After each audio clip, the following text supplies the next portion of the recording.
More analysis. Let's bring in James Crabtree, Distinguished Visiting Fellow, European Council on Foreign Relations. Well, good to have you on East Asia tonight, James. So first up, perhaps you can help us understand, how do you think countries like Japan and South Korea will navigate dealing with a U.S. president who is, or rather has been known to make some pretty unpredictable moves, like, say, threatening to pull the troops out of the region or make them pay more?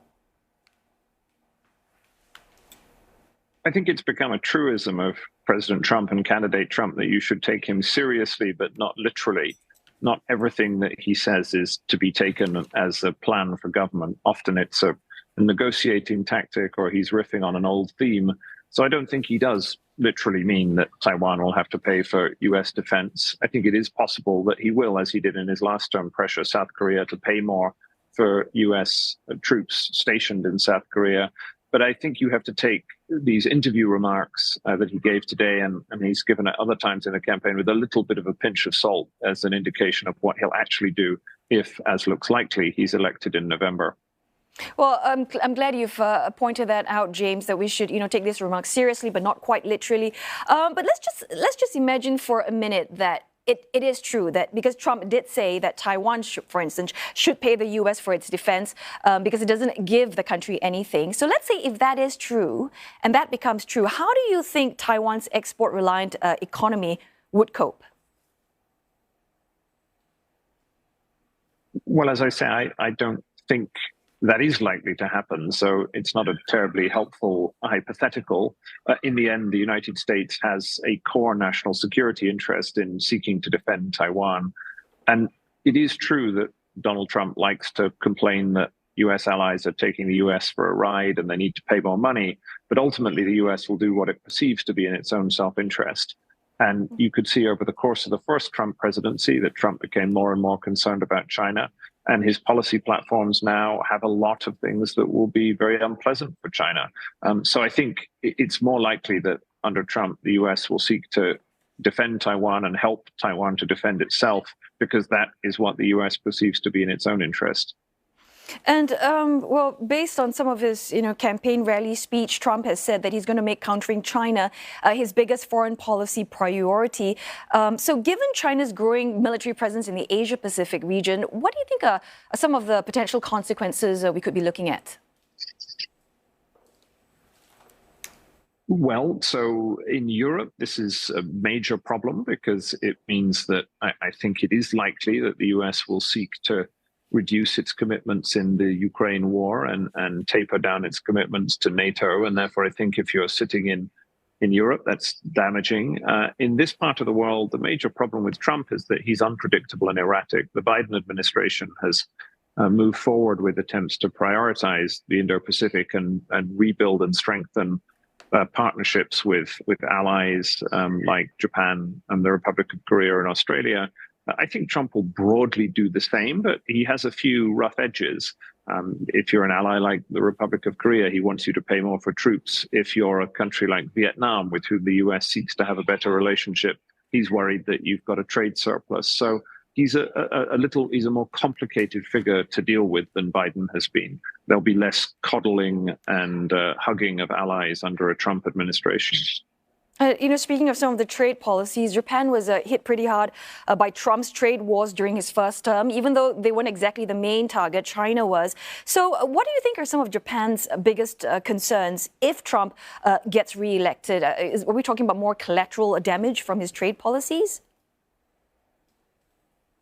I think trade policies are a real concern, and they should be for Japan, but also countries like Singapore. I mean, Trump's stated, or his advisors' plans for 60% tariffs against China and then a 10% universal tariff on everyone else would have very dramatic effect on the global trading system, and would have a big consequence in areas like here in Southeast Asia. I would have thought if you're sitting in Tokyo in the Prime Minister's office, then the thing that you're worried about is really the relationship with Trump, the man. Prime Minister Abe, when he was alive, was a great Trump whisperer. He went to Florida, he played golf, he flattered Trump. It isn't clear that Prime Minister Kishida of Japan will be able to do the same thing, much in the same way that it'll be more difficult for Prime Minister Albanese of Australia to do what Scott Morrison did. I think India under Prime Minister Modi is quite well placed But really, all of the countries are going to be thinking about how do I connect with Trump individually and with his closest advisors in order to try and avoid some of the worst of his erratic behavior. Also, do we know how unpredictable is Trump's relationship with Kim Jong-un, the North Korean leader? I mean, could he possibly or really invite Kim to the White House in a second term? I mean, that would be quite disastrous for Japan and South Korea, you think? I think you're right to highlight that as a big concern for both Japan and the Republic of Korea. They were driven nuts in the first Trump administration by what they perceived to be bungling amateur diplomacy from the United States, including the Trump-Kim summit that happened here in Singapore. And they will be very worried that there will be some kind of deal that will be done, or that Trump's enthusiasm for deal making will end up with the US supporting positions that neither Japan nor the Republic of Korea want. So yes, I think you're right to highlight that as a concern in Northeast Asia. James, in one of your recent articles, you've written something that really stood out, and you've mentioned that the calm in Asian capitals reflects a dangerous misjudgment.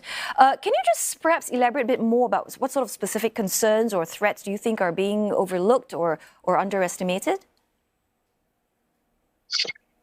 Yeah, I think if you contrast Asia with Europe, it's interesting. European capitals, everybody's in a blind panic about Trump. They think that Trump means the end of the United States and the end of the world order as we know it.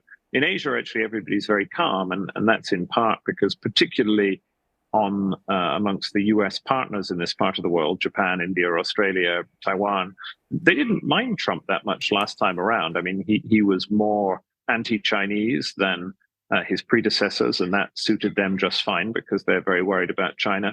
Even countries like Singapore felt that, Trump had a rough and tumble quality to him, but they managed to navigate it.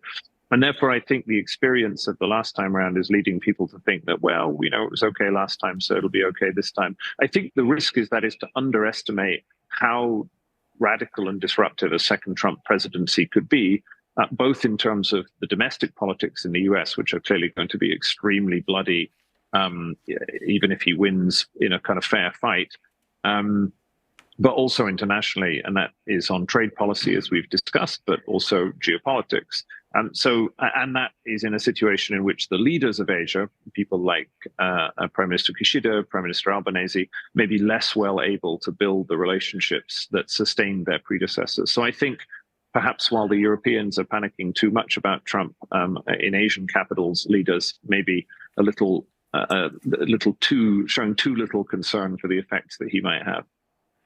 Well, thanks so very much for your thoughts on that, and so good to have you in East Asia tonight. Thanks again, James Crabtree, Distinguished Visiting Fellow, European Council on Foreign Relations.